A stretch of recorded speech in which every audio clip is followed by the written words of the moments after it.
పశ్చిమ బెంగాల్లోని హౌరాలో సమాజం సిగ్గుతో తలదించుకునే ఘటన ఒకటి చోటు చేసుకుంది. తాళి కట్టిన భర్త ప్రాణాలనే పణంగా పెట్టిన ఓ భార్య అతడి కిడ్నీని విక్రయించి వచ్చిన డబ్బులతో లవర్తో వెళ్లిపోయింది. భర్తను బలవంత పెట్టి కిడ్నీని అమ్మేలా ఒత్తిడి తీసుకువచ్చిన ఆ భార్య వచ్చిన డబ్బుతో తన కుమార్తెను మంచి చదువులు చదివించుకుందామని చెప్పింది. అయితే తన భార్య చెప్పిన విషయాలన్నీ గుడ్డిగా నమ్మిన ఆ అమాయకపు భర్త కిడ్నీని ఇచ్చేశాడు. ఆ కిడ్నీ అమ్మగా 10 లక్షలు వచ్చాయి. ఆ డబ్బు తీసుకువచ్చిన తర్వాత రాత్రి ఎవరికీ తెలియకుండా 10 లక్షలు తీసుకుని ప్రియుడితో కలిసి పారిపోయింది.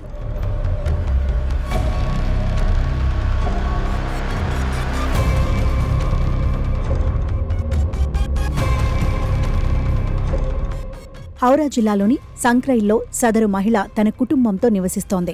అయితే పేదరికం కారణంగా వారు అనేక ఆర్థిక ఇబ్బందులు ఎదుర్కొంటున్నారు. అయితే సదరు మహిళ పెయింటర్గా పనిచేసే మరో వ్యక్తితో వివాహేతర సంబంధం పెట్టుకుంది. ఆమె ప్రియుడు బారక్పూర్ ప్రాంతానికి చెందినవాడు. ఇద్దరికీ ఫేస్బుక్ ద్వారా పరిచయం ఏర్పడింది. ఆ పరిచయం కాస్త ప్రేమగా మారింది. ఇక ఇంటి నుంచి వెళ్లిపోయి ప్రియుడితో సుఖంగా గడపడానికి ఆమె తిరుగులేని ప్లాన్ వేసింది. కుమార్తెను చదివించాలి, పెళ్లి చెయ్యాలి, అందుకు డబ్బు కావాలి, నీ కిడ్నీ అమ్మేద్దామని భర్తను ఒప్పించింది.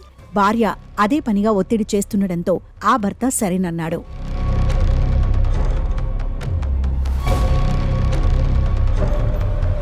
ఒక సంవత్సరం తర్వాత కిడ్నీ కొనడానికి ఓ వ్యక్తి దొరికాడు. తాను ఇచ్చే డబ్బుతో ఈ కుటుంబం బాగుపడుతుందని నమ్మిన ఆ వ్యక్తి కిడ్నీ కొనుగోలు చేశాడు. కానీ ఆ మహిళ అందర్నీ మోసం చేసి కిడ్నీ అమ్మగా వచ్చిన 10 లక్షల డబ్బు తీసుకుని ప్రియుడితో కలిసి పరారైంది. దాంతో దిగ్భ్రాంతికి గురైన భర్త పోలీసులకు ఫిర్యాదు చేశాడు. ఆమె తన పెయింటర్ ప్రియుడితో కలిసి బారక్పూర్లో ఉంటోందని గుర్తించిన భర్త 10 ఏళ్ల కుమార్తె ఇతర కుటుంబ సభ్యులతో కలిసి వెళ్లాడు. అయితే భర్త కుమార్తె వచ్చినా ఆ మహిళ తలుపు తీయలేదు. విడాకులు ఇచ్చేస్తాను, వెళ్లిపో అంటూ కేకలు వేసింది. అత్తమామలు కూడా వచ్చి బతిమాలినా ఆ మహిళ ఇంట్లో నుంచి బయటికే రాలేదు. కనీసం తన 10 ఏళ్ల కుమార్తెను చూసి కూడా ఆమెపై జాలి చూపించలేకపోయింది. దీంతో తన భార్య ఆమెతో కలిసి ఉంటున్న పెయింటర్ రవిదాస్ పై పోలీసులకు ఫిర్యాదు చేశాడు.